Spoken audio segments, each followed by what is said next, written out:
एक गांव में एक बूढ़ा अपने पोते के साथ रहता था। बूढ़ा रोज जल्दी उठकर भगवत गीता पढ़ने के लिए मेज पर बैठ जाते थे।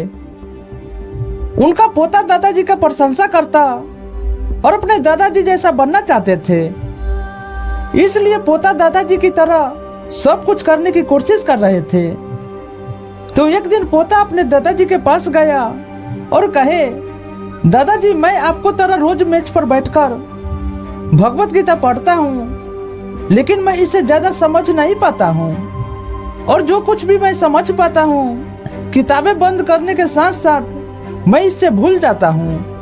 अगर मैं जो पढ़ता हूँ उससे भूल जाता हूँ तो भगवत गीता पढ़ने से मुझे क्या फायदा होगा। तब दादाजी की कोयले की एक टोकरी पकड़े हुए थे। वो पोते की तरफ देखा और उससे कोयले की टोकरी देते हुए कहा, नदी पर जाओ और मेरे लिए एक टोकरी पानी लेकर आओ। तब दादाजी ने जैसा कहा लड़के ने वैसा ही किया, लेकिन वो जैसे ही घर पहुंचा टोकरी का पानी सारा निकल गया। तो दादाजी ने मुस्कुराते हुए कहा, फिर वापस पानी लेने के लिए नदी पर जाओ और फिर से कोशिश करो, लेकिन इस बार थोड़ा तेज चलने की कोशिश करना। लड़का तो मान गया और इस बार नदी से पानी लेकर जल्दी घर पहुंचने के लिए तेज भागा। लेकिन इस बार भी घर आने के बाद दादाजी ने देखा तो टोकरी का पानी खाली हो गया। तो दादाजी ने मुस्कुराते हुए कहा, फिर वापस पानी लेने के लिए नदी पर जाओ और फिर से कोशिश करो, लेकिन इस बार थोड़ा तेज चलने की कोशिश करना।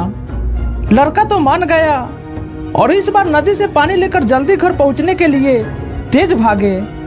लेकिन इस बार भी घर आने से के बाद दादाजी ने देखा तो टोकरी खाली थी। तो दादाजी ने पोते को फिर से कोशिश करने के लिए कहा, लेकिन हर बार रास्ते में टोकरी से पानी निकल जाता था और टोकरी खाली हो जाते थे। लड़का थक गया और अपने दादाजी से कहा, टोकरी में दूर से पानी लाना असंभव है, मैं आपके लिए पानी से भरी बाल्टी ले सकता हूँ। तो दादाजी ने उत्तर दिया, मुझे पानी की बाल्टी नहीं चाहिए, मैं चाहता हूँ कि तुम उस कोयले की टोकरी में ही पानी हमारे लिए नदी से लाओ। लड़का जानता था कि यह असंभव है, लेकिन उसने अपने दादाजी की बात मानी और फिर से कोशिश की। इस बार लड़का जितनी जल्दी हो सके दौड़ा, लेकिन फिर से टोकरी खाली थी, हमारे लिए असंभव है। तो दादाजी ने उत्तर दिया, तुमको लगता है कि यह असंभव है, लेकिन जरा टोकरी को देखो। तो लड़के ने टोकरी की ओर देखा कि टोकरी बहुत ही साफ दिख रही है। उसने देखा कि टोकरी से कोयले के सारे दाग हट गए हैं। अब कोयले की टोकरी अंदर और बाहर से साफ हो गया था। तो दादाजी ने कहा, तुमने देखा कि टोकरी अब सारे दाग मुक्त हो गया है। जब आप भगवत गीता पढ़ते हैं तो ऐसा ही होता है। तुम जो पढ़ते हो उसे तुम समझ या याद नहीं रख सकते हैं, लेकिन यह शब्द तुमको अंदर और बाहर से बिल्कुल बदल देगा। ये होते हैं श्रीमद् भगवत गीता। दोस्तों आज का वीडियो यहीं तक समाप्त करते हैं, फिर मिलते हैं कल के वीडियो में। तब तक के लिए धन्यवाद।